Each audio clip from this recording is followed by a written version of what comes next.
Mabuhay! Ako po si Mark Angelo Randolph Nunez at ngayon ay gagawa po tayo ng isang video tungkol po ito sa paggawa ng procedural na video. Ito po ay isang performance task po namin sa Filipino Performance 3.4 at yun ay magawa ng isang procedural na video. Ang gagawin po namin ngayon sa procedural ay magluluto ng pagkain. At ngayon po ay ang naisipan ko pong iluto po na putahe ay pork steak. At ngayon ay gagawin po natin ang mga hakbang o mga procedural sa pagluluto ng pork steak. At ano pang hinihintay nyo? Dali na at magluto na tayo ng pork steak. Ang una po natin gagawin ngayon sa pagluluto ng pork steak ay mag-marinate tayo ng pork steak. At ngayon ito ay ang mga process sa pag-marinate ng pork steak. So ito po ang mga pangunahing ingredients po ng paggawa ng marinated pork steak. Baboy, sugar and black powder, lime, lemon, and ahos, oyster sauce, fish sauce or toyo, at yun lamang po. Una po natin gagawin ay mag-slice po tayo ng ating unang ingredient, which is yung ahos po. Gagamitin po natin ito sa pagmamarinate, kaya naman inuna natin to. At dapat yung pagkakahiwa po nito ay para na siyang small dice.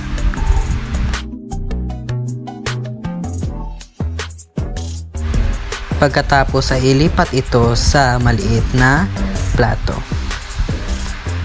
And wag po natin kalimutan na hugasan po natin yung chopping board at saka yung knife. Then ngayon ay mag-chopping na po tayo sa pork po natin o baboy po natin kasi kailangan po ito po ang main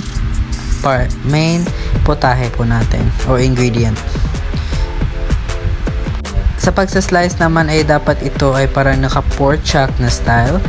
Then, ihihiwain mo lang siya ng patulit na naka-straight po. Yung ganyan po na size. Okay naman kahit ano as long as ano po yung gusto nyo. At after nyan ay ilipat ito sa plato.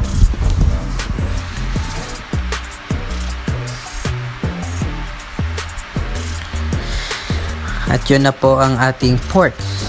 At dito pa lang ay nagkamali po ako. Dapat po siya nakalagay dito sa blue na lagayan dahil magmamarinate pala tayo. At yun ay ilipat na po natin siya. Ang next po natin gagawin ay yung pag-marinate. Kaya inuna po natin yung ahos. Then yung fish sauce o toyo. Sunod naman ay yung sugar at black powder po. Next is lemon po. Lagyan po natin ito ng lemon dahil ito po ay nagpababango at nagpapalasa ng ating pork steak. Ito ay main ingredient po ng pag-marinate ng isang pork steak o kahit anong marinated po.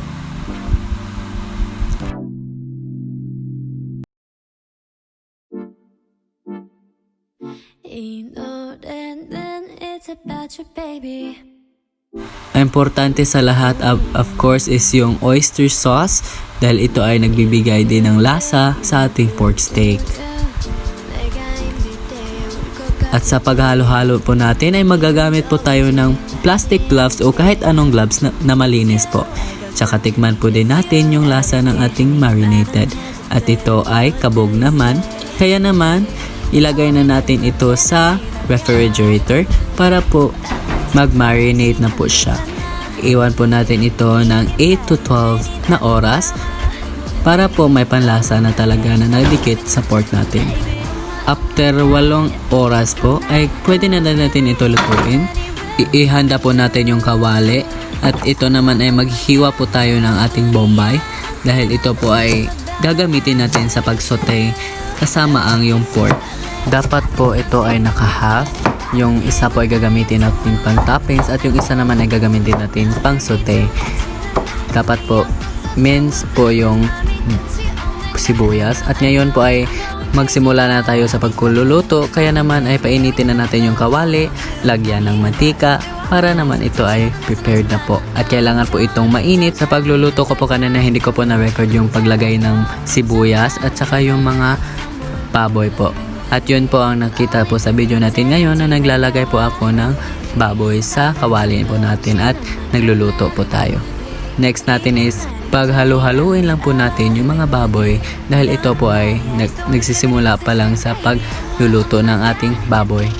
Next naman po ay habang ito ay mainit na o nakaluto na ay tingnan natin kung maluto na ito hindi, at saka nakita nyo naman sa video na parang luto na siya. Next naman is ilagay na po natin yung mga marinated sauce na ginagamit natin sa pag-marinate at lagyan po ito ng tubig para pakuluin ito para naman po ang malambot na baboy ay maluluto din.